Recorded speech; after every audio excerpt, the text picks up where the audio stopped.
welcome back to my channel. This is DailyTech. Today I'll be showing you how to factory reset your J3 Emerge for Verizon, Boost, or Metro. First, locate the power button on the right side, volume up, and the home button. Press and hold all three. Once the phone turns on, release the power button. Once you see this right here, just remove all three.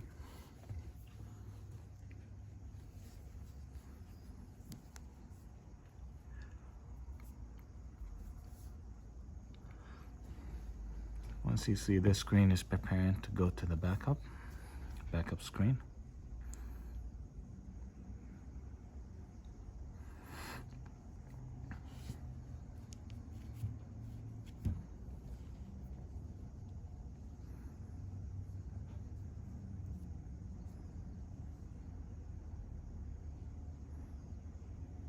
This takes a few seconds, you just have to hold on. Wipe data factory reset, press the power button to select, go back, yes. Once it's done, it will give you the option to reboot or to power off. I'd like to reboot to make sure it's done.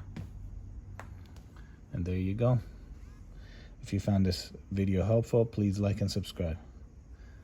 Thank you.